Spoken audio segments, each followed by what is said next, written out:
സംസ്ഥാനത്ത് നിയമസഭാ തെരഞ്ഞെടുപ്പിന്റെ പോളിംഗ് നടപടികൾക്ക് തുടക്കമായി. 80 വയസ്സിന് മുകളിലുള്ളവർക്കും കോവിഡ് രോഗികൾക്കും ഇന്നു മുതൽ വീട്ടിലിരുന്ന് വോട്ട് ചെയ്യാം.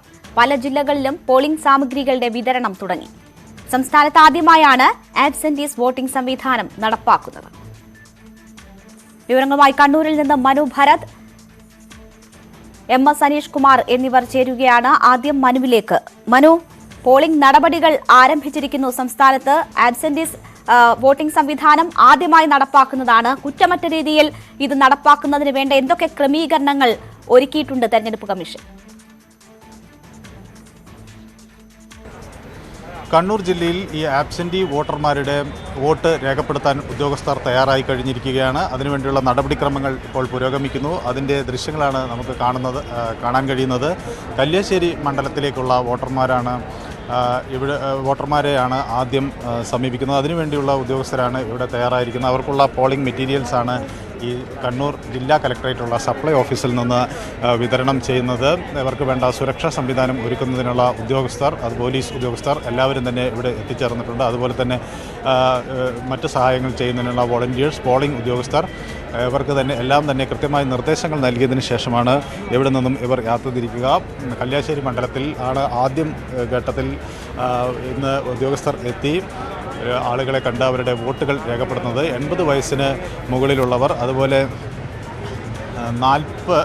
80 വയസ്സിന് മുകളിലുള്ളവർ, അതുപോലെ മറ്റ് ആരോഗ്യ പ്രശ്നങ്ങൾ ഉള്ളവർ, കോവിഡ് ബാധിതർ, അത്തരത്തിൽ ഉള്ള ആളുകളുടെ വോട്ടുകൾ കൃത്യമായി രേഖപ്പെടുത്താനുള്ളൊരു ശ്രമം ആണ് ഇത്തവണ തെരഞ്ഞെടുപ്പ് കമ്മീഷൻ നൽകുന്നത്. ഇതിനുവേണ്ടിയുള്ള അപേക്ഷകൾ സമർപ്പിച്ചിട്ടുണ്ട്. ഏതാണ്ട് 40,000-ഓളം അത്തരം വോട്ടുകൾ ജില്ലയിലെ വിവിധ മണ്ഡലത്തിൽ നിന്ന് ഉണ്ട് എന്നാണ് ജില്ലാ കലക്ടർ വ്യക്തമാക്കുന്നത്. ഇതുകൂടാതെ ഉദ്യോഗസ്ഥരുടെ പോസ്റ്റൽ വോട്ടുകളും ഒക്കെ ഉണ്ട്. അത്തരത്തിൽ പോളിംഗ് ബൂത്തിലെത്തി വോട്ട് ചെയ്യുന്നവരെ കൂടാതെ തന്നെ വലിയൊരു വിഭാഗം ആളുകൾ ഇത്തവണ അല്ലാതെ തന്നെ അവരുടെ സമ്മതിദാന അവകാശം വിനിയോഗിക്കാൻ കഴിയും എന്നതിൻ്റെ ഒരു സന്തോഷത്തിലാണ്. ഇത് കുറ്റമറ്റ രീതിയിൽ ഈ നടപടിക്രമം നടത്തുന്നതിനായുള്ള ശ്രമങ്ങൾ ആണ് കണ്ണൂർ ജില്ലാ ഭരണകൂടം സ്വീകരിച്ചിട്ടുള്ളത്. അതിൽ കണ്ണൂർ കല്യാശ്ശേരിയിൽ ഇത് ആദ്യഘട്ടത്തിൽ ആരംഭിക്കുന്നു. മറ്റ് മണ്ഡലങ്ങളിലേക്കും ഉടനെ ഇതിൻ്റെ പ്രവർത്തനങ്ങൾ ആരംഭിക്കും. ഉദ്യോഗസ്ഥർ അത് സംബന്ധിച്ചുള്ള നിർദ്ദേശങ്ങൾ ഇവിടുന്ന് കൈപ്പറ്റി ഇപ്പോൾ അവരുടെ വാഹനങ്ങളിൽ കയറുകയും പോളിംഗ് സാമഗ്രികൾ പരിശോധിക്കുകയും ചെയ്യുന്നതിൻ്റെ ദൃശ്യങ്ങളാണ് ഇപ്പോൾ നമ്മൾ കാണുന്നത്. ശരി, മനു ഭരത്താണ് അവിടെ നിന്ന് നമ്മൾ വിവരങ്ങൾ നൽകിയത്. എറണാകുളത്ത് നിന്ന് MS അനീഷ് കുമാർ കൂടി ചേരുകയാണ്. അനീഷ്, കൊച്ചിയിൽ ഏതൊക്കെ ഭാഗങ്ങളിലാണ് ആദ്യഘട്ടത്തിൽ ഇത് നടപ്പാക്കുന്നത്? പോളിംഗ് സാമഗ്രികളുമായി ഉദ്യോഗസ്ഥർ മടങ്ങിത്തുടങ്ങിയോ? എന്താണ് അവിടുത്തെ ക്രമീകരണങ്ങൾ? നിയമസഭാ തെരഞ്ഞെടുപ്പിനുള്ള പോളിംഗ് നടപടികൾ അക്ഷരാർത്ഥത്തിൽ ആരംഭിച്ചു കഴിഞ്ഞിരിക്കുന്നു. ഇപ്പോൾ ആബ്സെന്റീസ് വോട്ടിംഗ് സാമഗ്രികളുടെ വിതരണമാണ് ഇപ്പോൾ പുരോഗമിക്കുന്നത്. അതായത് ഈ പ്രായാധിക്യം മൂലവും അല്ലെങ്കിൽ വിഭിന്നശേഷിയുള്ള ആളുകൾക്കും മറ്റ് ഗുരുതരമായ രോഗബാധിതരായ ആളുകൾക്കും പോളിംഗ് ബൂത്തുകളിൽ നേരിട്ടെത്തി വോട്ട് ചെയ്യാൻ കഴിയാതെ പോകുന്നവർക്ക് അവരുടെ വീടുകളിലേക്ക് പോളിംഗ് ബൂത്തുകൾ എത്തിപ്പെടുക എന്നതാണ് ഈ ആബ്സെന്റീസ് വോട്ടിംഗ് സംവിധാനം കൊണ്ട് ലക്ഷ്യമാക്കുന്നത്. ബാലറ്റ് പേപ്പറുകളും മറ്റ് അനുബന്ധ സാമഗ്രികളുമൊക്കെയായി ഒരു പ്രത്യേക ഉദ്യോഗസ്ഥ സംഘം വീടുകളിലേക്ക് പുറപ്പെടുന്നു. അതിൽ മൈക്രോ ഒബ്സർവർമാർ കാണും, ബൂത്ത് ലെവൽ ഓഫീസർമാർ കാണും, പോലീസ് ഉദ്യോഗസ്ഥന്മാർ കാണും, വീഡിയോഗ്രാഫർമാർ കാണും എന്നിങ്ങനെ 5 ഉദ്യോഗസ്ഥരടങ്ങുന്ന സംഘമാണ് ഒരു വാഹനത്തിൽ പോകുക. ഒരു ബൂത്തിൽ ഏതാണ്ട് 120-ലധികം വോട്ടർമാർ ഉള്ളതായാണ് കണക്കാക്കിയിരിക്കുന്നത്. ഇത്തരത്തിൽ ഓരോ സംഘവും ഓരോ നിയോജകമണ്ഡലത്തിലെയും പ്രത്യേകം ക്രമീകരിച്ചിരിക്കുന്ന ഇടങ്ങളിലേക്ക് പോകും. അവർ മാർച്ച് 17 മുമ്പ് ഇത്തരത്തിൽ വോട്ട് ചെയ്യണമെന്ന് കാട്ടി അപേക്ഷ നൽകിയ ആളുകളെയാണ് ഇത്തരത്തിൽ ഈ സംവിധാനത്തിന് ആബ്സെന്റീസ് വോട്ട് സംവിധാനത്തിനായി തെരഞ്ഞെടുത്തിരിക്കുന്നത്. അവരാണ് വീടുകളിൽ പോവുക. വീടുകൾക്കുള്ളിൽ പോയി സുരക്ഷിതമായ അല്ലെങ്കിൽ മറ്റ് സുതാര്യമായ രീതികളിലൂടെയാണ് വോട്ടുകൾ അവർ രേഖപ്പെടുത്തുക. ഇത് കൃത്യമായി സുതാര്യമായാണോ കാര്യങ്ങൾ നടക്കുന്നതെന്ന് വിലയിരുത്തുന്നതിനുള്ള വീഡിയോഗ്രാഫി സംവിധാനം, ഈ വോട്ടുകൾ കൃത്യമായി ചിത്രീകരിക്കുന്നതിനുള്ള സംവിധാനങ്ങൾ ഏർപ്പെടുത്തുന്നുണ്ട്. ഒപ്പം രാഷ്ട്രീയ പാർട്ടിയിലെ മറ്റും ആളുകൾക്ക് വേണമെങ്കിൽ ഈ വോട്ട് ചെയ്യുന്നത് നിരീക്ഷിക്കുന്നതിനുള്ള സംവിധാനമുണ്ട്. പക്ഷേ വീടിനുള്ളിലേക്ക് ഒരാളെയും കടത്തിവിടില്ല എന്നാണ് അധികൃതർ അറിയിച്ചിരിക്കുന്നത്. ഇപ്പോൾ ലഭ്യമായ പട്ടിക അനുസരിച്ച് ഏറ്റവും അധികം ആളുകൾ ഇതിൽ ഉൾപ്പെട്ടിരിക്കുന്നത് 80 വയസ്സിന് മുകളിൽ പ്രായമുള്ളവരും മറ്റ് പ്രായാധിക്യങ്ങൾ മൂലം ഇറങ്ങി പുറത്തു പോയി വോട്ട് ചെയ്യാൻ കഴിയാത്ത ആളുകളുമാണ്. നമുക്ക് എന്തായാലും ഇവിടുത്തെ ഇരിക്കുന്ന ഈ മൈക്രോ ഒബ്സർവർമാർ അടക്കമുള്ള ആളുകളോട് തന്നെ ചോദിക്കാം. മാഡം, എങ്ങനെയാണ് ഈ എക്സ്പീരിയൻസ് നിങ്ങൾ നോക്കിക്കാണുന്നത്? നല്ല എക്സ്പീരിയൻസ് ആണ്. പിന്നെ ഇൻഫർമേഷൻസ് ഒക്കെ നമുക്ക് തന്നതനുസരിച്ച് തന്നെ നമ്മളെല്ലാം റെഡി ആയിട്ടുണ്ട്. എങ്ങനെയാണ് ഇതിന്റെ പ്രോസസ്സ്? ഇപ്പോൾ പ്രോസസ്സ് എന്ന് പറഞ്ഞാൽ ഒരു ടീമിൽ 7 അംഗങ്ങളാണ്. അതിനകത്തൊരു മൈക്രോ ഒബ്സർവർ, ഒരു പോളിംഗ് ഓഫീസർ, ഒരു പോളിംഗ് അസിസ്റ്റന്റ്, ഒരു വീഡിയോഗ്രാഫർ, ഒരു പോലീസ് ഓഫീസർ, പിന്നെ ഡ്രൈവർ, ഇങ്ങനെ ഒരു വണ്ടിയിലാണ് എല്ലാവരും കൂടെ പോകുന്നത്. അതിൻ്റെ കൂടെ ബൂത്ത് ലെവൽ ഓഫീസേഴ്സും കൂടെ നമ്മുടെ കൂടെ ഉണ്ടാവും. അവരാണ് ശരിക്കും നമ്മളെ ഒന്ന് വഴി കാണിച്ചു തരാനുള്ളവർ അവരാണ്. അപ്പോൾ അതനുസരിച്ച് നമ്മൾ അവരുടെ കൂടെ പോകുന്നു. നമ്മൾ ഓരോ വീടുകൾ ഇന്നലെ തന്നെ ഓൾറെഡി ലിസ്റ്റ് ഇട്ട് വെച്ചിട്ടുണ്ട്. 1, 2, 3 ഏത് വീട്ടിൽ ആദ്യം കയറണം, പിന്നെ ഏത് വീട്ടിൽ കയറണം എന്നുള്ളത് നമ്മൾ ലിസ്റ്റ് ഇട്ട് വെച്ചിട്ടുണ്ട്. അപ്പോൾ അതനുസരിച്ച് നമ്മൾ ആദ്യം ഓരോ വീട്ടിലൊരു ടൈമും നമ്മൾ അലോട്ട് ചെയ്തിട്ടുണ്ട്, ഏകദേശം ഒരു കണക്ക് കൂട്ടി. അതനുസരിച്ച് നമ്മൾ ആ വീടുകളിൽ പോകുന്നു. വോട്ടിംഗ് രേഖപ്പെടുത്താൻ കയറുന്നത് പോളിംഗ് ഓഫീസറും പോളിംഗ് അസിസ്റ്റൻറ്റുമാണ്. അതിൻ്റെ ഡീറ്റെയിൽസ് നമ്മൾ റെക്കോർഡ് ചെയ്യുന്നു, വോട്ട് ചെയ്യിപ്പിക്കുന്നു. അത് കൃത്യമായി ഭദ്രമായി അതിൻ്റേതായ കവറുകളിലിട്ട് വയ്ക്കുന്നു. പിന്നെ അടുത്ത വീട്ടിലേക്ക്. അങ്ങനെയാണ് അതിൻ്റെ ഒരു.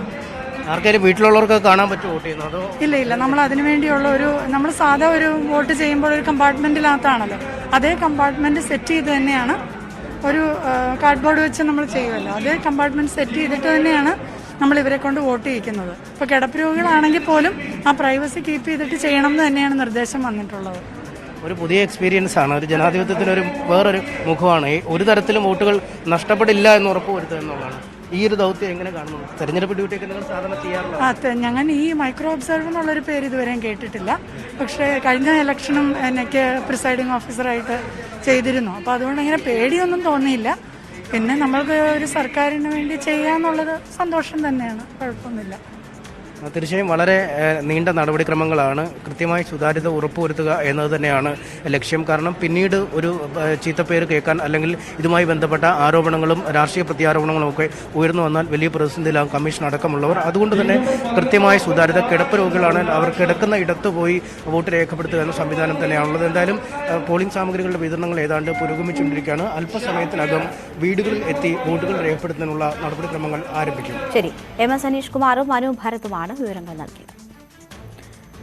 ഇരട്ട വോട്ടുകൾ ഉണ്ടാക്കി തെരഞ്ഞെടുപ്പ് അട്ടിമറിക്കാൻ CPM ശ്രമിക്കുന്നുവെന്ന ആരോപണവുമായി കോൺഗ്രസ്. സർവീസ് സംഘടനകളെ ഉപയോഗിച്ചാണ് തട്ടിപ്പിന് ശ്രമം നടക്കുന്നതെന്നും തെരഞ്ഞെടുപ്പ് കമ്മീഷന് ഉത്തരവാദിത്വത്തിൽ നിന്ന് ഒഴിഞ്ഞുമാറാനാകില്ല എന്നും പ്രതിപക്ഷ നേതാവ് രമേശ് ചെന്നിത്തല ആരോപിച്ചു. എന്നാൽ കയ്പമംഗലത്തെ UDF സ്ഥാനാർത്ഥിയുടെ അറിവോടെയല്ല ഇരട്ട വോട്ടെന്നും ഉദുമയിലെ കോൺഗ്രസ് അനുഭാവി കുമാരിയുടെ പേര് ചേർത്തത് കോൺഗ്രസുകാരല്ലെന്നുമാണ് വിശദീകരണം.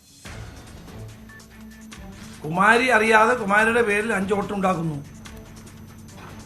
അതുപോലെ ശോഭാ സുബിൻ എന്ന കയ്പമംഗലത്തെ UDF സ്ഥാനാർത്ഥി അറിയാതെ അദ്ദേഹത്തിന്റെ പേരിൽ 4 വോട്ടുണ്ടാകുന്നു. അദ്ദേഹം നേരത്തെ ഉണ്ടായിരുന്ന സ്ഥലത്തു നിന്ന് മാറി വോട്ടർ മാറ്റിയതാണ്. മാറ്റി ചേർത്തപ്പോൾ അദ്ദേഹം ആവശ്യപ്പെട്ടതാണ് തന്റെ വോട്ടുകൾ ക്യാൻസൽ ചെയ്യണമെന്ന്. അത് ക്യാൻസൽ ചെയ്തില്ല. ഇത് ന്യായമാണോ? ഇത് ചെയ്ത ഉദ്യോഗസ്ഥന്മാരുടെ പേരിൽ നടപടി വേണ്ടേ? ഇത് വളരെ ആസൂത്രിതമായ ഒരു നീക്കമാണ്. ഇത് തടഞ്ഞേ മതിയാകും. തെരഞ്ഞെടുപ്പ് കമ്മീഷനാണ് ഉത്തരവാദി എന്ന് ഞാനും പറയുന്നു. തെരഞ്ഞെടുപ്പിന് ചുമതലപ്പെടുത്തിയിട്ടുള്ള ഉദ്യോഗസ്ഥന്മാരുടെ പേരിൽ അതുകൊണ്ട് നടപടിയെടുക്കണം. കോൺഗ്രസ് നേതൃത്വം ഇന്ന് കേന്ദ്ര തെരഞ്ഞെടുപ്പ് കമ്മീഷനെ കണ്ട് പരാതി നൽകുമെന്ന് AICC general secretary KC Venugopal പറഞ്ഞു. തെരഞ്ഞെടുപ്പ് കമ്മീഷൻ അടിയന്തര നടപടി സ്വീകരിക്കണമെന്നും വേണുഗോപാൽ ആവശ്യപ്പെട്ടു. ഈ അന്യായമായ വോട്ടുകൾ വോട്ടർ പട്ടികയിൽ നീക്കം ചെയ്യുകയും ചെയ്യുന്നതിന് താമസം വിനായുള്ള നടപടികളാണ് തെരഞ്ഞെടുപ്പ് കമ്മീഷനിൽ നിന്നും നമ്മൾ ആഗ്രഹിക്കുന്നത്. ഈ ആവശ്യം ഉന്നയിച്ചുകൊണ്ട് ഇന്ന് അഖിലേന്ത്യാ കോൺഗ്രസ് കമ്മിറ്റിയുടെ പ്രത്യേക പ്രതിനിധി സംഘം കേന്ദ്ര തിരഞ്ഞെടുപ്പ് കമ്മീഷനെ 12:30 മണിക്ക് കണ്ട് നേരിട്ട് ഈ കാര്യങ്ങൾ ബോധ്യപ്പെടുത്തുന്നുണ്ട്. ജനാധിപത്യ മനസ്സാക്ഷിയെ അങ്ങേയറ്റം മരവിപ്പിക്കുന്ന ഒരു കാര്യമാണിത്. ഞെട്ടിപ്പിക്കുന്ന കാര്യമാണിത്. തെരഞ്ഞെടുപ്പ് കമ്മീഷനെ രൂക്ഷമായി വിമർശിച്ച CPI ഇരട്ട വോട്ടിന്റെ ഉത്തരവാദിത്തം തെരഞ്ഞെടുപ്പ് കമ്മീഷനാണെന്ന് CPI മുഖപത്രമായ ജനയുഗം എഡിറ്റോറിയലിൽ വിമർശിച്ചു. വോട്ടർ പട്ടിക കുറ്റമറ്റതാക്കേണ്ടത് തെരഞ്ഞെടുപ്പ് കമ്മീഷനാണ്. രാഷ്ട്രീയ പാർട്ടികളെ വിമർശിക്കുകയല്ല തെരഞ്ഞെടുപ്പ് കമ്മീഷൻ ചെയ്യേണ്ടത്. പ്രതിപക്ഷ നേതാവിനോടാണെങ്കിൽ പോലും ഇത്തരം നടപടി ശരിയല്ല. ഉദ്യോഗസ്ഥരാണ് ഗുരുതര വീഴ്ച വരുത്തിയതെന്നും ജനയുഗം മുഖപ്രസംഗം വിമർശിക്കുന്നു. ഇരട്ട വോട്ടിനെതിരായ ഹർജി 12 മണിക്ക് ഹൈക്കോടതി പരിഗണിക്കും. പ്രതിപക്ഷ നേതാവ് രമേശ് ചെന്നിത്തല നൽകിയ ഹർജിയാണ് കോടതി പരിഗണിക്കുന്നത്. വിവരങ്ങളുമായി N ശ്രീനാഥ് ചേരുന്നു. ശ്രീനാഥ്, ഇന്നലെയാണ് പ്രതിപക്ഷ നേതാവ് ഹർജി നൽകിയത്. അത് ഇന്ന് തന്നെ പരിഗണനയ്ക്കെടുക്കുന്നു. എന്താണ് പ്രതീക്ഷിക്കപ്പെടുന്നത്? കോടതിയുടെ ഭാഗത്തു നിന്നും ഒരു ഇടപെടൽ ഈ വിഷയത്തിൽ ഉണ്ടാകാനുള്ള സാധ്യത എത്രമാത്രമാണ്? നിയമസഭാ തെരഞ്ഞെടുപ്പിലുള്ള വോട്ടർ പട്ടികയിൽ ഇരട്ട വോട്ടുണ്ട് എന്ന് 5 പ്രാവശ്യം തെരഞ്ഞെടുപ്പ് കമ്മീഷന് പ്രതിപക്ഷ നേതാവ് പരാതി നൽകി. പക്ഷേ ഇക്കാര്യത്തിൽ കാര്യക്ഷമമായ ഒരു നടപടിയും തെരഞ്ഞെടുപ്പ് കമ്മീഷന്റെ ഭാഗത്ത് നിന്നുണ്ടായിട്ടില്ല. അതുകൊണ്ട് തന്നെ അടിയന്തരമായ നടപടി ഉണ്ടാകണം എന്നുള്ളതാണ് പ്രതിപക്ഷ നേതാവിന്റെ ആവശ്യം. ഇത് പരിഗണിച്ചാണ് ഇന്ന് ഹൈക്കോടതി 12 മണിക്ക് ഈ കേസ് പരിഗണിക്കുന്നത്. പ്രതിപക്ഷ നേതാവ് പറയുന്ന ഈ ഹർജിയിൽ പറയുന്നത് ഇത് ഏതെങ്കിലും ഒരു വ്യക്തിക്ക് സംഭവിച്ച തെറ്റല്ല, അല്ലെങ്കിൽ ഏതെങ്കിലും ഒരു വ്യക്തി ചെയ്ത തെറ്റല്ല, മറിച്ച് ഇത് ഒരു കൂട്ടം ഉദ്യോഗസ്ഥർ ചേർന്ന് ചെയ്തിരിക്കുന്ന അട്ടിമറി ശ്രമമാണ്. അതുകൊണ്ട് ഇത്തരം ഉദ്യോഗസ്ഥർക്കെതിരെ പ്രോസിക്യൂഷൻ നടപടി ആവശ്യമാണ് എന്നാണ് ഈ ഹർജിയിലെ ഒരാവശ്യം. ഏതാണ്ട് 131 നിയമസഭാ മണ്ഡലങ്ങളിലായി 4,34,042 ഇരട്ട വോട്ടുകൾ ഉണ്ട് എന്നാണ് രമേശ് ചെന്നിത്തല ചൂണ്ടിക്കാട്ടിയിരിക്കുന്നത്. ഇതിനെതിരെ പരാതി നൽകിയിട്ട് ഒരു ഉദ്യോഗസ്ഥന് എതിരെ മാത്രമാണ് ഇതുവരെ നടപടിയെടുത്തത്. ഇത് പൊതുജനങ്ങളുടെ കണ്ണിൽ പൊടിയിടാനുള്ള തന്ത്രമാണ്. അതുകൊണ്ട് ഇത്തരത്തിൽ ക്രമവിരുദ്ധമായി ഇടപെട്ട ഉദ്യോഗസ്ഥർക്കെതിരെ പ്രോസിക്യൂഷൻ നടപടി വേണം. അതോടൊപ്പം തന്നെ ഇത്തരത്തിലുള്ള ഇരട്ട വോട്ടുകൾ 4,34,042 ഇരട്ട വോട്ടുകൾ മരവിപ്പിക്കണം എന്നും രമേശ് ചെന്നിത്തല ഈ ഹർജിയിൽ ആവശ്യപ്പെടുന്നുണ്ട്. ഏതായാലും ഈ ഹർജിയുടെ പ്രാധാന്യം കണക്കിലെടുത്താണ് ഇന്ന് ഉച്ചയ്ക്ക് 12 മണിക്ക് തന്നെ ഹൈക്കോടതി ഈ ഹർജി പരിഗണിക്കുന്നത്. എൻ ശ്രീനാഥാണ് വിവരങ്ങൾ നൽകിയത്. ഇടവേളയാണ്. കൂടുതൽ വാർത്തകൾക്കും വിശദാംശങ്ങൾക്കും malayalam.news18.com സന്ദർശിക്കും. ഗുരുവായൂരിൽ DSJP പാർട്ടി സ്ഥാനാർത്ഥി ദിലീപ് നായർക്ക് NDA പിന്തുണ. ഔദ്യോഗിക പ്രഖ്യാപനം വൈകിട്ടുണ്ടാകും. തലശ്ശേരിയിൽ തീരുമാനം ഉടനുണ്ടാകുമെന്നും BJP സംസ്ഥാന അധ്യക്ഷൻ K സുരേന്ദ്രൻ പറഞ്ഞു. അവിടെ പാർട്ടിയുടെ ജില്ലാ ഘടകം ശ്രീ ദിലീപ് നായരെ ദിലീപ് നായർക്ക് പിന്തുണ നൽകാൻ ശുപാർശ ചെയ്തിട്ടുണ്ട്. ആ ശുപാർശ പാർട്ടി കേന്ദ്ര നേതൃത്വത്തെ അറിയിച്ചിട്ടുണ്ട്. ഇന്ന് വൈകുന്നേരത്തോടുകൂടി അത് പ്രഖ്യാപിക്കാനാവും. തലശ്ശേരിയുടെ കാര്യത്തിൽ കുറച്ചുകൂടി സമയം ആവശ്യമുണ്ട്. കുറച്ചുകൂടി ചർച്ചകൾ നടന്നുകൊണ്ടിരിക്കുകയാണ്. ഏതായാലും ഇന്ന് രാത്രിയോടുകൂടി തലശ്ശേരിയുടെ കാര്യത്തിലും തീരുമാനമാവും. BJPയുടെ പിന്തുണ സ്വാഗതം ചെയ്യുന്നുവെന്നും വിജയപ്രതീക്ഷയുണ്ടെന്നും ദിലീപ് നായർ പ്രതികരിച്ചു. ഡെമോക്രാറ്റിക് സോഷ്യൽ ജസ്റ്റിസ് പാർട്ടിയുടെ സ്ഥാനാർത്ഥിയായ എന്നെ ഇപ്പോൾ BJP പരിഗണിക്കുന്നു സ്ഥാനാർത്ഥിയെ പരിഗണിക്കുന്നു എന്ന് പറയുന്നതിൽ സത്യത്തിൽ വളരെ സന്തോഷമുള്ളൊരു കാര്യമാണ്. അതിന് വേണ്ടിയിട്ടുള്ള കാര്യങ്ങളെല്ലാം എൻ്റെ പാർട്ടി നേതൃത്വങ്ങൾ BJP പാർട്ടി നേതൃത്വമായിട്ട് സംസാരിച്ചുകൊണ്ട് വരികയാണ്. അതിന് ഒരു തീരുമാനം ഇന്ന് ഉണ്ടാവും എന്നുള്ളതാണ് ഇപ്പോൾ ഞാൻ അറിയുന്നത്. അത് വളരെ വളരെ സ്വാഗതാർഹമായിട്ടുള്ള ഒരു കാര്യമാണ്. സുവി വിശ്വനാഥൻ വിവരങ്ങളുമായി ചേരുന്നു. സുവി, എന്തായാലും നേരത്തെ ഉണ്ടായിരുന്ന സൂചനകൾ അനുസരിച്ച് തന്നെയാണ് കാര്യങ്ങൾ നീങ്ങുന്നത്. BJP പിന്തുണ DSJP സ്വാഗതം ചെയ്യുകയും ചെയ്തിരിക്കുന്നു. എന്തൊക്കെയാണ് ഇതുവരെ ഉണ്ടായിട്ടുള്ള ധാരണകളെന്നാണ് മനസ്സിലാക്കുന്നത്? എന്ത് പ്രതിഫലനമായിരിക്കും ഈ കൂട്ടുകെട്ട് തെരഞ്ഞെടുപ്പിൽ ഉണ്ടാക്കുക?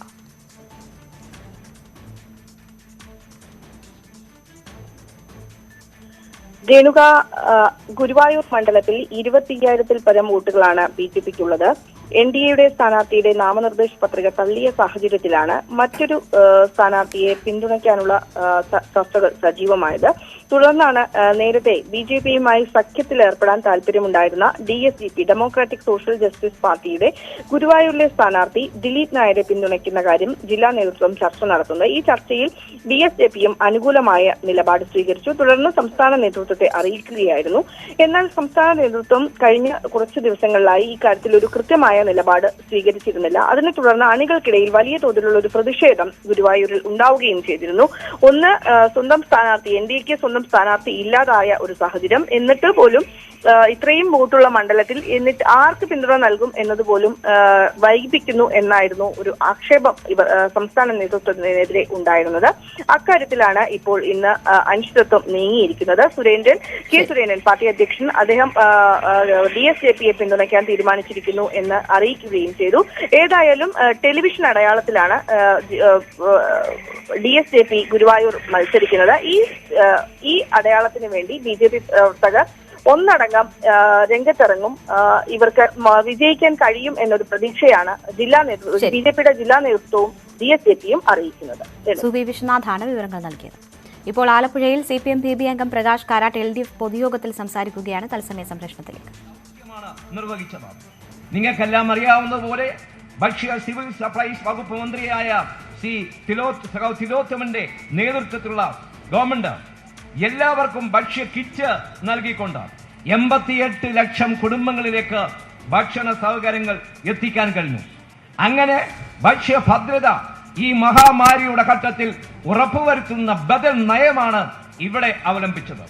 അതോടൊപ്പം തന്നെ നമ്മുടെ പൊതുമേഖലകളെ എടുത്തു പരിശോധിച്ചാൽ നരേന്ദ്രമോദിയുടെ ഗവൺമെന്റ് പൊതുമേഖലയെ തകർക്കുന്ന വിൽക്കുന്ന സമീപനമാണ്, അതിനെ സ്വകാര്യവൽക്കരിക്കുന്ന സമീപനമാണ് സ്വീകരിക്കുന്നതെങ്കിൽ അതിന് നേരെ വിപരീതമായി ഒരു ബദൽ നയം ഇടതുപക്ഷ ജനാധിപത്യ മുന്നണി ഗവൺമെന്റ് നഷ്ടത്തിൽ പോകുന്ന പൊതുമേഖലാ സ്ഥാപനങ്ങളെ ലാഭത്തിലാക്കി വിവിധ മേഖലകളിലൂടെ വൈവിധ്യമാർന്ന മേഖലകളിലൂടെ കൊണ്ടുപോകുന്ന സമീപനമാണ് സ്വീകരിച്ചത്.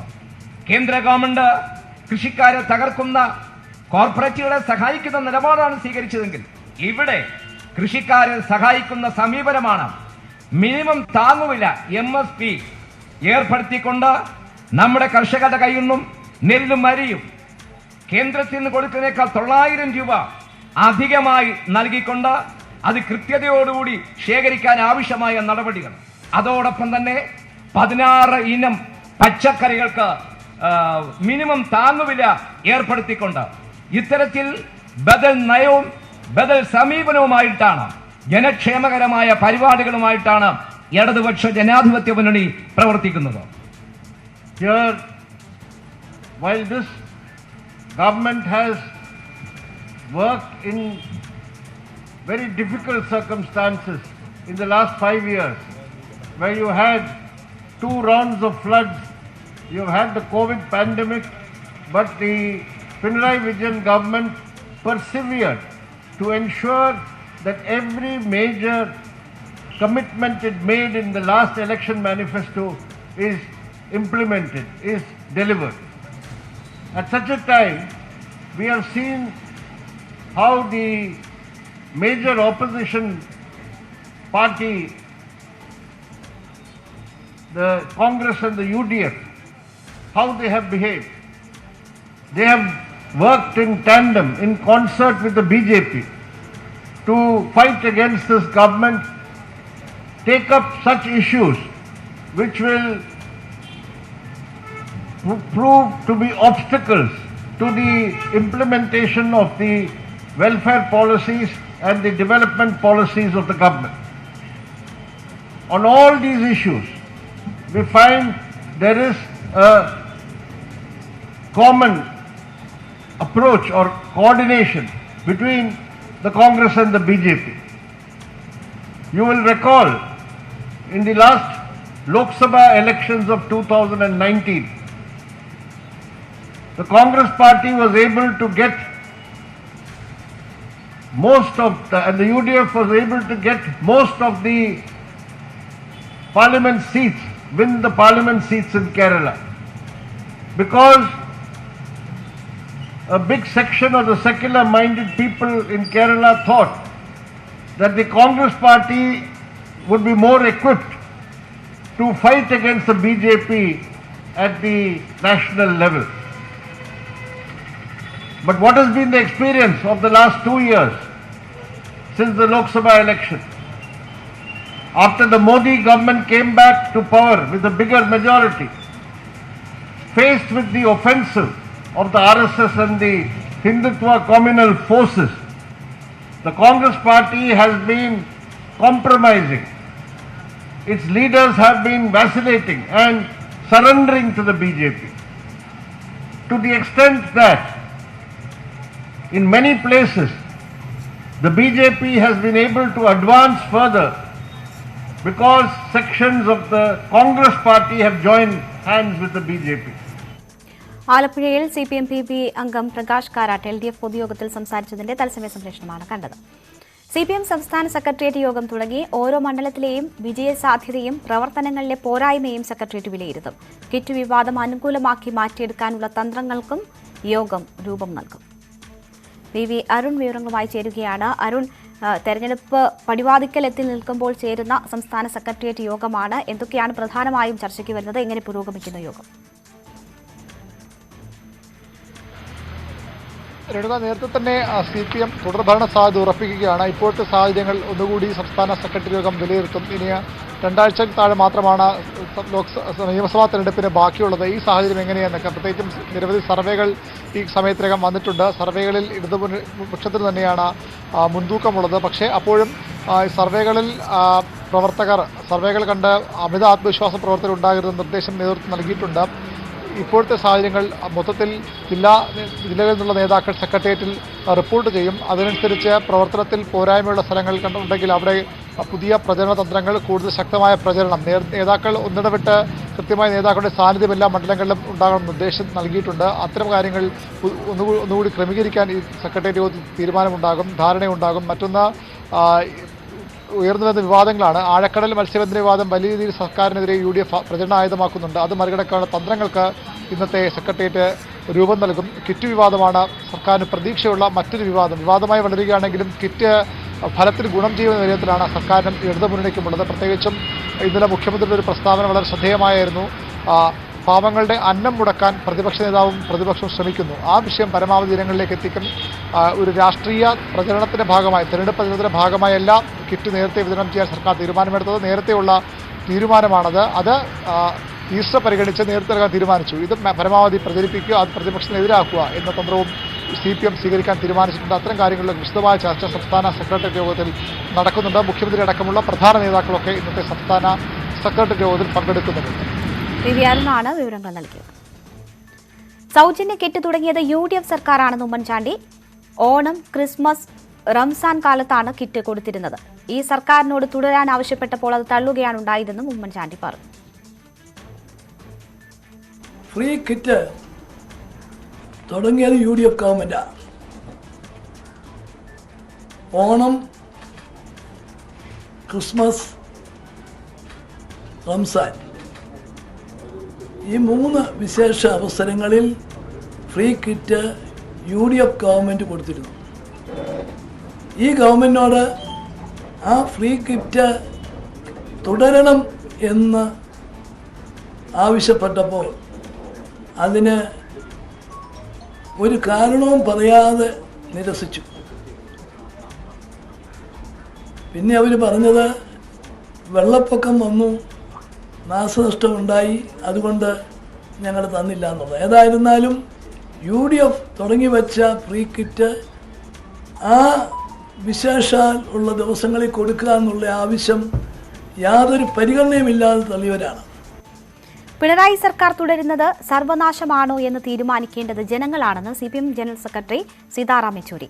AK ആന്റണിയുടെ വിമർശനത്തോട് പ്രതികരിക്കുകയായിരുന്നു യെച്ചൂരി. തുടർഭരണം വന്നാൽ പിണറായിയെ PBക്ക് പോലും നിയന്ത്രിക്കാൻ കഴിയില്ല എന്ന് ആന്റണി പറഞ്ഞത് CPMനെ കുറിച്ച് അറിയാത്തതുകൊണ്ടാണെന്നും യെച്ചൂരി പറഞ്ഞു. Well, the people will decide whether it is a disaster if the LDF continues or not. The people so far have decided that it is the best for the people, for the state, to have the continuation of the LDF government. That is very clearly visible. He has no idea how the CPIM functions. And that is why, whatever he said is completely unrelated to the manner in which the CPIM as a party functions. രണ്ടാം ഘട്ട പ്രചാരണത്തിനായി രാഹുൽ ഗാന്ധി ഇന്ന് പാലക്കാട്, മലപ്പുറം ജില്ലകളിലെത്തും. 11:40 പാലക്കാട് എത്തുന്ന രാഹുൽ ഗാന്ധി തുറന്ന വാഹനത്തിൽ കോട്ടമൈതാനത്ത് ജനങ്ങളെ അഭിസംബോധന ചെയ്യും. 2 ജില്ലകളിലെയും വിവിധ മണ്ഡലങ്ങളിൽ റോഡ് ഷോയിൽ രാഹുൽ പങ്കെടുക്കും. പാലക്കാട് നിന്ന് പ്രസാദ് ഉടുമ്പശ്ശേരി ചേരുന്നു. പ്രസാദ്, നിശ്ചയിച്ച പ്രകാരമാണെങ്കിൽ അല്പസമയത്തിനകം രാഹുൽ ഗാന്ധി എത്തണം. എന്താണ് വിവരങ്ങൾ അവിടെ നിന്നുമുള്ളത്? അദ്ദേഹം എത്താറായോ?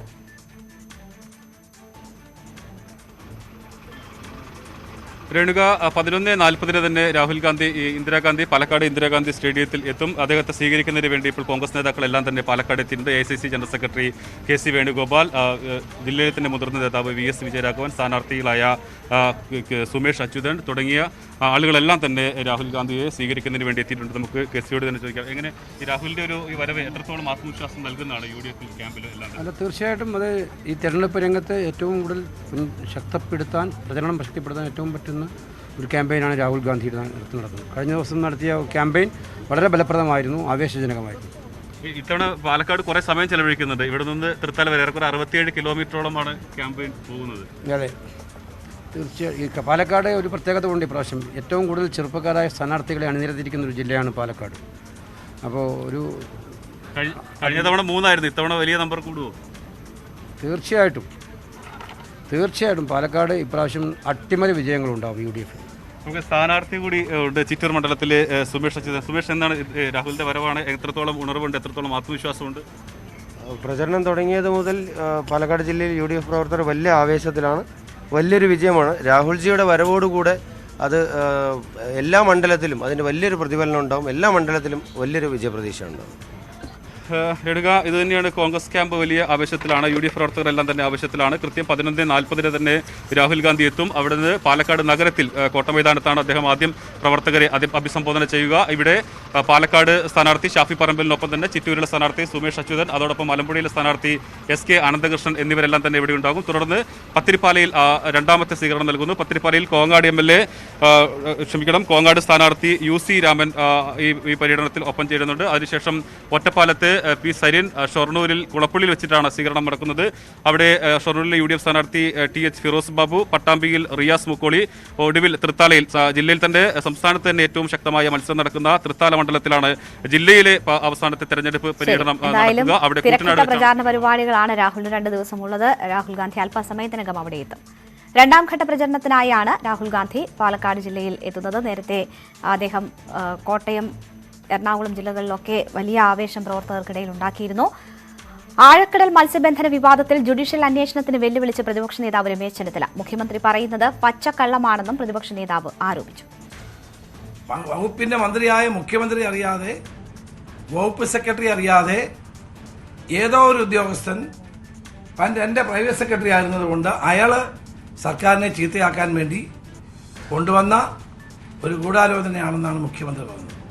നട്ടാൽ കുരുക്കുന്ന പച്ചക്കള്ളം കേരളത്തിന് മുഖ്യമന്ത്രി പറയുകയാണ്. ഇന്ന് അദ്ദേഹത്തിന്റെ പ്രൈവറ്റ് സെക്രട്ടറിയുമായി നടത്തിയ വാട്സാപ്പ് ചാറ്റുകൾ പുറത്തു വന്നതോടെ കേരളത്തിന്റെ മുഖ്യമന്ത്രിയുടെ വാക്കും കീറച്ചാക്കും ഒരുപോലെയാണെന്ന് വന്നിരിക്കുന്നു. ഇത്ര കള്ളം പറയാൻ മടിയില്ലാത്ത ഒരു മുഖ്യമന്ത്രിയെ ജനങ്ങൾക്ക് വിശ്വാസം ഉണ്ടാകുമോ? എത്ര തരംതാണ നിലയിലാണ് കേരളത്തിന്റെ മുഖ്യമന്ത്രി ഇതിനോട് പ്രതികരിച്ചത്? ഇപ്പൊ പറയുന്നത് എന്താ? പ്രതിപക്ഷ നേതാവിന്റെ ഓഫീസിന് പങ്കുണ്ട്. ഉണ്ടെങ്കിൽ ഒരു ജുഡീഷ്യൽ അന്വേഷണത്തിന് ഞാൻ തയ്യാറാണ്. ഞാൻ മുഖ്യമന്ത്രി തയ്യാറുണ്ടോ? നിഷ്പക്ഷവും നീതിപൂർവ്വ അന്വേഷണം നടത്തിയാൽ മേഴ്സിക്കുട്ടിയും പിണറായി വിജയനും പ്രതിസ്ഥാനത്ത് വരും എന്നുള്ള കാര്യത്തിൽ ഒരു തർക്കവും വേണ്ട. കള്ളം പറയുന്നതിനൊരു അതിരുണ്ട്. മുഖ്യമന്ത്രിയെ 2 തവണ ഇവർ കണ്ടിരുന്നു. പത്രക്കാർ ചോദിച്ചപ്പോൾ പറഞ്ഞു എനിക്കറിയില്ലെന്നാ പറഞ്ഞത്. ചർച്ച ചെയ്തോ എന്ന് ചോദിച്ചപ്പോൾ അദ്ദേഹം പറഞ്ഞു എനിക്ക് ഓർമ്മയില്ലെന്നാണ് പറഞ്ഞത്.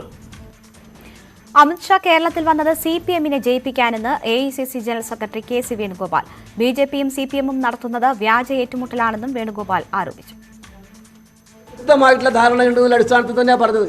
അത് ശരിവെക്കുന്ന പ്രസ്താവനയായിരുന്നു പ്രധാനമന്ത്രി ബംഗാളിൽ നടത്തിയതും.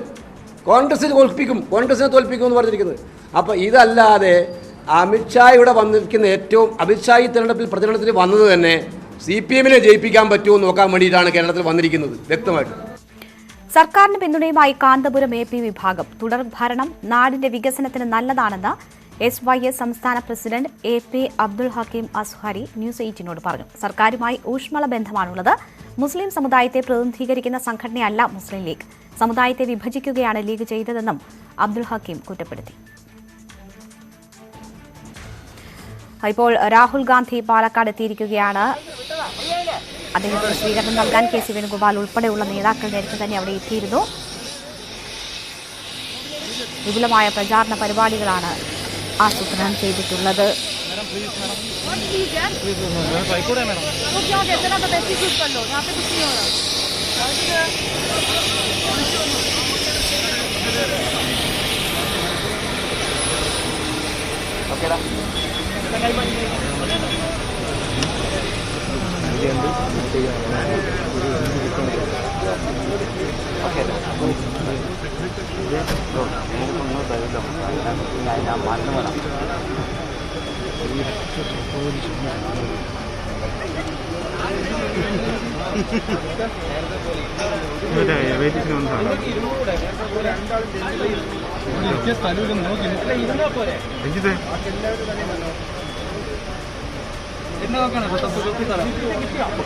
അതാ പോലീസ് തിരക്കെ കൂടി ഇവിടെ മറിഞ്ഞു നിന്ന ഞാൻ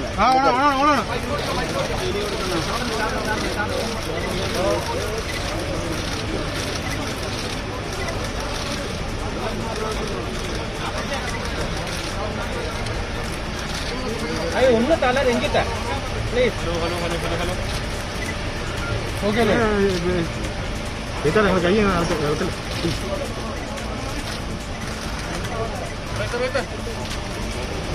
കൈ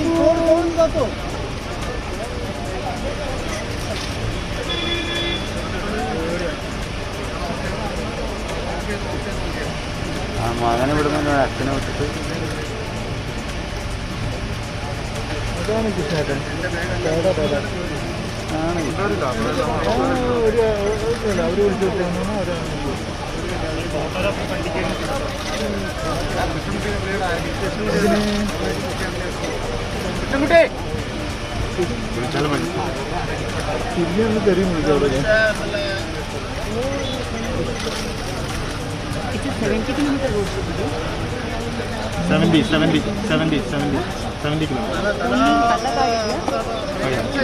പാലക്കാട് ഡിസ്ട്രിക്ട്.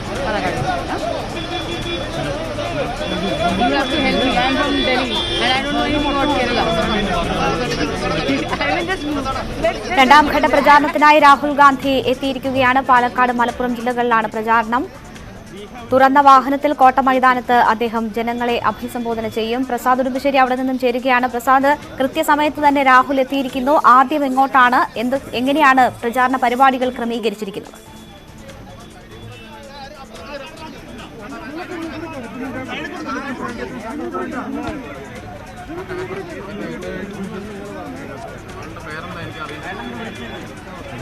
പ്രസാദ്, കേൾക്കാമോ? പ്രസാദിലേക്ക് വരാം. എന്തായാലും രാഹുൽ ഗാന്ധി എത്തിയിരിക്കുകയാണ് രണ്ടാം ഘട്ട പ്രചാരണത്തിന്. അദ്ദേഹം കൃത്യസമയത്ത് തന്നെ ഹെലികോപ്റ്ററിലെത്തി ഇനി പ്രചാരണ പരിപാടികളിൽ പങ്കെടുക്കാനായി തിരിക്കുകയാണ്. അവിടെ നിന്നും തിരക്കിട്ട പരിപാടികളാണ് അദ്ദേഹത്തിന് ഉള്ളത്. കെ സി വേണുഗോപാലും പാലക്കാട്ടെ പ്രധാന സ്ഥാനാർത്ഥികളുമൊക്കെ അദ്ദേഹത്തെ സ്വീകരിക്കാനായി അവിടെ എത്തിയിരുന്നു. കോട്ട മൈതാനത്ത് അദ്ദേഹം തുറന്ന വാഹനത്തിൽ പ്രചാരണത്തിൽ പങ്കെടുക്കും. റോഡ് ഷോയും വിവിധ മണ്ഡലങ്ങളിൽ റോഡ് ഷോയിലും രാഹുൽ ഗാന്ധി പങ്കെടുക്കും. നമുക്കറിയാം, ആദ്യഘട്ട പ്രചാരണത്തിനെത്തിയ രാഹുൽ ഗാന്ധി പലയിടങ്ങളിലും വലിയ ആവേശം ആയിരുന്നു അദ്ദേഹത്തിൻ്റെ റോഡ് ഷോയും മറ്റും. പ്രവർത്തകർക്ക് വലിയ ആവേശം പകർന്നാണ് അദ്ദേഹം ആദ്യഘട്ട പ്രചാരണം പൂർത്തിയാക്കി മടങ്ങിയത്. ഇപ്പോൾ വീണ്ടും അദ്ദേഹം എത്തിയിരിക്കുകയാണ്. പാലക്കാട് യുവാക്കളുടെ ഏറ്റവും കൂടുതൽ യുവാക്കൾ മത്സരിക്കുന്ന ജില്ലയാണ്. അതുകൊണ്ട് തന്നെ കൂടുതൽ വിജയം അവിടെ നിന്ന് പ്രതീക്ഷിക്കുന്നുണ്ട്. വലിയ ആവേശം സൃഷ്ടിക്കാൻ രാഹുൽ ഗാന്ധിക്കാകും എന്നതാണ് കെ സി വേണുഗോപാൽ നമ്മളോട് പ്രതികരിച്ചത്. പ്രസാദ് ഉടുമ്പശ്ശേരി അവിടെ നിന്ന് ചേരുകയാണ്. പ്രസാദ്, രാഹുൽ കൃത്യസമയത്ത് തന്നെ എത്തിയിരിക്കുകയാണ്. പ്രചാരണ പരിപാടികൾ എങ്ങനെയാണ് ക്രമീകരിച്ചിരിക്കുന്നത്? ആദ്യം എങ്ങോട്ടേക്കാണ് അദ്ദേഹം പോകുന്നത്? രേണുക നേരത്തെ പറഞ്ഞതുപോലെ തന്നെ കൃത്യസമയത്ത് തന്നെ രാഹുൽ ഗാന്ധി എത്തിയിരിക്കുന്നു. ആദ്യം പാലക്കാട് നഗരത്തിലാണ് അദ്ദേഹത്തിന്റെ തെരഞ്ഞെടുപ്പ് പ്രചരണമുള്ളത്. നൂറുകണക്കിന് പ്രവർത്തകർ അദ്ദേഹത്തെ അഭിവാദ്യം ചെയ്യുന്നതിനായി ഇപ്പോൾ അദ്ദേഹം വന്നിറങ്ങിയ പാലക്കാട് ഇന്ദിരാഗാന്ധി മുനിസിപ്പൽ സ്റ്റേഡിയത്തിൽ എത്തിയിട്ടുണ്ട്. നൂറുകണക്കിന് പ്രവർത്തകർ റോഡിന്റെ ഇരുവശങ്ങളിലായി അദ്ദേഹത്തിനെ അഭിവാദ്യം ചെയ്യുന്നു. പാലക്കാട് നഗരത്തിൽ ഏറെക്കുറെ അരമണിക്കൂറോളം അദ്ദേഹം സമയം ചെലവഴിക്കും എന്നുള്ളതാണ്. കോട്ട മൈതാനത്ത് മുമ്പ് വെച്ച് പ്രവർത്തകരെ അഭിസംബോധന ചെയ്യും. അതിനുശേഷം അദ്ദേഹം പോകുക തൃത്താല ഭാഗത്തേക്കാണ്. അതായത് ഇന്ന് 6 മണ്ഡലങ്ങളിലാണ് രാഹുൽ ഗാന്ധിയുടെ തെരഞ്ഞെടുപ്പ് പ്രചരണം ഉള്ളത്. 6 മണ്ഡലങ്ങളിൽ ആദ്യം പാലക്കാട് മണ്ഡലമാണ്. പാലക്കാട് മണ്ഡലത്തിൽ ഷാഫി പറമ്പലിന് പുറമെ ചിറ്റൂർ മണ്ഡലത്തിലെ സ്ഥാനാർത്ഥി UDF സ്ഥാനാർത്ഥി സുമേഷ് അച്യുതൻ, മലമ്പുഴ മണ്ഡലത്തിലെ UDF സ്ഥാനാർത്ഥി SK അനന്തകൃഷ്ണൻ എന്നിവർ ഈ റോഡ് ഷോയിൽ പങ്കെടുക്കുന്നുണ്ട്. ഇതിനുശേഷം അദ്ദേഹം പത്തിരിപ്പാലയിലേക്ക് പോകും. പത്തിരിപ്പാലയിൽ വെച്ച് കോങ്ങാട് UDF സ്ഥാനാർത്ഥി UC രാമനാണ് അദ്ദേഹത്തോടൊപ്പം പങ്കെടുക്കുക. അതാത് മണ്ഡലങ്ങളിലെ സ്ഥാനാർത്ഥികളാണ് രാഹുൽ ഗാന്ധിയോടൊപ്പം ഈ പ്രചരണത്തിൽ പങ്കെടുക്കുന്നത്. വലിയൊരു ആവേശം UDF ക്യാമ്പിൽ ഇന്നത്തെ രാഹുൽ ഗാന്ധിയുടെ വരവോടുകൂടി ഉണ്ടായിരിക്കുന്നു എന്നതിന് പറയാം. രാവിലെ ഷാഫി പറമ്പിലും അതോടൊപ്പം തന്നെ AICC ജനറൽ സെക്രട്ടറി KC വേണുഗോപാലും എല്ലാം തന്നെ വ്യക്തമാക്കിയത് രാഹുൽ രാഹുലിന്റെ വരവ് വലിയ ആത്മവിശ്വാസം UDF ക്യാമ്പിന് നൽകുന്നു. ഈ കഴിഞ്ഞ തവണത്തേക്കാൾ കൂടുതൽ സീറ്റുകൾ നേടുമെന്നും കോൺഗ്രസ് നേതാക്കളെല്ലാം തന്നെ ഒരുപോലെ വ്യക്തമാക്കുന്നുണ്ട്. VK ശ്രീകണ്ഠൻ നേരത്തെ പറഞ്ഞത് 7 സീറ്റുകൾ എങ്കിലും പാലക്കാട് നിന്നും നേടും എന്നുള്ളതാണ്. നിലവിൽ അവർക്ക് തൃത്താല, പാലക്കാട്, മണ്ണാർക്കാട് സീറ്റുകളാണ്. ഇതിന് പുറമെ യുവാക്കൾ മത്സരിക്കുന്ന സീറ്റുകളിലെല്ലാം വലിയ വിജയപ്രതീക്ഷ വെച്ച് പുലർത്തുന്നുണ്ട്. പതിവിൽ നിന്ന് വ്യത്യസ്തമായി ഇത്തവണ 8 യുവാക്കളാണ് ജനവിധി പാലക്കാട് നിന്ന് മാത്രം ജനവിധി തേടുന്നു എന്നുള്ളതാണ്. പട്ടാമ്പിയിൽ റിയാസ് മുക്കോളി, ഷൊർണൂരിൽ യൂത്ത് കോൺഗ്രസിന്റെ ജില്ലാ പ്രസിഡന്റ് TH ഫിറോസ് ബാബു, അതോടൊപ്പം ചിറ്റൂരിൽ സുമേഷ് അച്യുതൻ തുടങ്ങിയ നിരവധി സ്ഥാനാർത്ഥികൾ യുവാക്കളായി മത്സരിക്കുന്നു എന്നുള്ള ഒരു പ്രത്യേകത കൂടിയുണ്ട്. അതുകൊണ്ട് തന്നെ ഇത്തവണ വലിയൊരു വിജയ പ്രതീക്ഷ അവർ പാലക്കാട് വെച്ച് പുലർത്തുന്നുണ്ട്. സർവേകളിലൊന്നും തന്നെ ആവേശമായ രണ്ടാം ഘട്ട പ്രചാരണത്തിന് രാഹുൽ ഗാന്ധി എത്തിയിരിക്കുകയാണ്. പ്രസാദ് ഉടുമ്പശ്ശേരിയാണ് അവിടെ നിന്നുമുള്ള വിവരങ്ങൾ നൽകിയത്. ഒരിടവേള കൂടി. കൂടുതൽ വാർത്തകൾക്കും വിശദാംശങ്ങൾക്കും malayalam.news18.com. രാജ്യത്ത് കോവിഡ് പ്രതിദിന വർധന 60,000-ലേക്ക്. മഹാരാഷ്ട്രയിൽ മാത്രം ഇന്നലെ 35,000-ഓളം പേർക്ക് രോഗം സ്ഥിരീകരിച്ചു. മരണസംഖ്യയിൽ രാജ്യത്ത് വൻ വർധനയാണ് ഇന്നലെ ഉണ്ടായത്. 257 പേർ കോവിഡ് ബാധിച്ചു മരിച്ചു. 24 മണിക്കൂറിന്റെ മഹാരാഷ്ട്രയിൽ മാത്രം 111 പേർ മരിച്ചു. പഞ്ചാബിൽ 35 പേരാണ് ഇന്നലെ കോവിഡ് ബാധിച്ചു മരിച്ചത്. 10 സംസ്ഥാനങ്ങളിൽ കോവിഡ് വർധന 1000-ന് മുകളിലാണ്. കഴിഞ്ഞ ഒക്ടോബർ 18-ന് ശേഷം ആദ്യമായാണ് പ്രതിദിന വർധന 60,000-നടുത്തെത്തുന്നത്. കുട്ടികൾക്കായുള്ള കോവിഡ് വാക്സിന്റെ പരീക്ഷണം തുടങ്ങി. 6 മാസം മുതൽ 11 വയസ്സ് വരെ പ്രായമുള്ള കുട്ടികൾക്കായി വാക്സിൻ ഒരുക്കുകയാണ് ലക്ഷ്യം. ഭാരത് ബയോടെക്കും ഫൈസർ കമ്പനിയും ചേർന്നാണ് വാക്സിൻ തയ്യാറാക്കുന്നത്. നിലവിലുള്ള വാക്സിനിൽ നേരിയ മാറ്റം വരുത്തിയാണ് കുട്ടികൾക്കുള്ള വാക്സിൻ ഒരുക്കുന്നത്. വാക്സിൻ കുട്ടികളിൽ ഉണ്ടാക്കുന്ന ഫലങ്ങളെ സംബന്ധിച്ച പഠനം തുടങ്ങിയതായി ഫൈസർ കമ്പനി അറിയിച്ചു. കൂടുതൽ ജാഗ്രതയോടെയാണ് വാക്സിൻ ഒരുക്കുന്നതെന്നും കമ്പനി അറിയിച്ചു. മുംബൈയിൽ കോവിഡ് ചികിത്സാ കേന്ദ്രത്തിലുണ്ടായ അഗ്നിബാധയിൽ മരണം 9ആയി. 15 പേർക്ക് പൊള്ളലേറ്റു. ബാൻഡൂപ്പ് മേഖലയിലെ സൺറൈസ് ആശുപത്രിയിൽ പുലർച്ചെയാണ് തീപിടുത്തമുണ്ടായത്. 5:30-യോടെ തീ അണച്ചതായി അഗ്നിശമന സേന അറിയിച്ചു. ഷോർട്ട് സർക്യൂട്ടാണ് അപകട കാരണമെന്നാണ് റിപ്പോർട്ട്. കോവിഡ് രോഗികളടക്കം 70ഓളം പേരാണ് ആശുപത്രിയിൽ ചികിത്സയിലുണ്ടായിരുന്നത്. പൊള്ളലേറ്റവരിൽ 4 പേരുടെ നില ഗുരുതരമാണ്.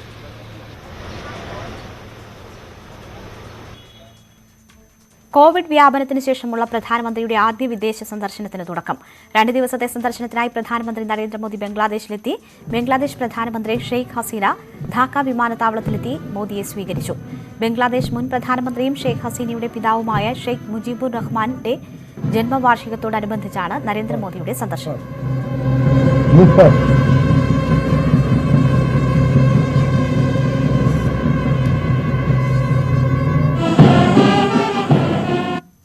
അതേസമയം മോദിയുടെ സന്ദർശനത്തിനെതിരെ തൃണമൂൽ കോൺഗ്രസ് രംഗത്തെത്തി. പശ്ചിമബംഗാൾ തെരഞ്ഞെടുപ്പ് നടക്കുമ്പോഴുള്ള മോദിയുടെ ബംഗ്ലാദേശ് സന്ദർശനം പെരുമാറ്റച്ചട്ടത്തിന്റെ ലംഘനമാണെന്നാണ് പരാതി. എന്നാൽ പ്രധാനമന്ത്രിയുടെ വിദേശ പര്യടനം പെരുമാറ്റച്ചട്ടത്തിന്റെ പരിധിയിൽ വരില്ലെന്ന് BJP പ്രതികരിച്ചു. ലോക വ്യാപാര ശൃംഖലയെ തന്നെ സ്തംഭിപ്പിച്ച് സൂയസ് കനാലിന് കുറുകെ ഒരു കപ്പൽ കുടുങ്ങിക്കിടക്കുകയാണ്. മറ്റ് കപ്പലുകൾക്ക് കടന്നു പോകാനാകാത്ത വിധമാണ് എവർ ഗിവൺ എന്ന ഭീമൻ ചരക്ക് കപ്പലിന്റെ കിടപ്പ്. ശക്തമായ കാറ്റിൽപ്പെട്ട് കപ്പൽ മണൽത്തിട്ടയിൽ ഇടിച്ചു കയറുകയായിരുന്നു. ലോകത്ത് കടലിലൂടെ സഞ്ചരിക്കുന്ന കണ്ടെയ്നറുകളിൽ 30% കടന്നുപോകുന്നത് സൂയസിലൂടെയാണ്. ചത്ത തിമിംഗലത്തെ പോലെ കിടക്കുന്ന കപ്പൽ അവിടെ നിന്ന് മാറ്റി ഗതാഗതം പുനഃസ്ഥാപിക്കാൻ ആഴ്ചകളെടുക്കുമെന്നാണ് വിലയിരുത്തപ്പെടുന്നത്.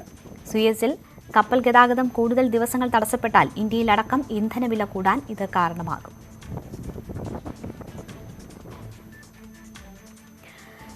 കർഷക സംഘടനകളും ട്രേഡ് യൂണിയനുകളും ആഹ്വാനം ചെയ്ത ഭാരത് ബന്ദ് തുടരുന്നു. വൈകുന്നേരം 6 വരെയാണ് ഭാരത് ബന്ദ്. ഹരിയാന, പഞ്ചാബ് എന്നിവിടങ്ങളിൽ ബന്ദ് ജനജീവിതത്തെ ബാധിച്ചു. റോഡ്, റെയിൽ ഗതാഗതം സ്തംഭിച്ചു. കർഷക സമരം തുടരുന്ന സിംഗു, തിക്രി, ശംഭു, ഗാസിപൂർ അതിർത്തികളിൽ വാഹനങ്ങൾ കർഷകർ തടഞ്ഞു. വിശാഖപട്ടണത്ത് ഇടത് സംഘടനകൾ പ്രതിഷേധ പ്രകടനം നടത്തി. അംബാലയിൽ GT റോഡ് കർഷകർ ഉപരോധിച്ചു. തെരഞ്ഞെടുപ്പ് നടക്കുന്ന കേരളം ഉൾപ്പെടെയുള്ള സംസ്ഥാനങ്ങളെ ബന്ദിൽ നിന്നും ഒഴിവാക്കിയിട്ടുണ്ട്. കൃഷി നിയമത്തിനെതിരെ അതിർത്തികൾ ഉപരോധിച്ചുകൊണ്ടുള്ള കർഷക സമരം 4 മാസം പൂർത്തിയാകുന്ന സാഹചര്യത്തിലാണ് കർഷകർ ഭാരത് ബന്ദ് നടത്തുന്നത്. ഭൂപതിവ് ചട്ടം ഭേദഗതി ചെയ്യണമെന്നാവശ്യപ്പെട്ട് UDF ഇടുക്കി ജില്ലയിൽ ആഹ്വാനം ചെയ്ത ഹർത്താൽ ഭാഗികം. KSRTC ബസ്സുകളും ടാക്സികളും സർവീസ് നടത്തുന്നുണ്ട്. വ്യാപാര സ്ഥാപനങ്ങൾ ഭൂരിഭാഗവും അടഞ്ഞുകിടക്കുകയാണ്. ഇടുക്കിയിലെ ജനങ്ങൾക്ക് വേണ്ടിയാണ് ഹർത്താലെന്ന് ഇടുക്കി നിയോജക മണ്ഡലത്തിലെ UDF സ്ഥാനാർത്ഥി ഫ്രാൻസിസ് ജോർജ് പറഞ്ഞു. ഇടവേള.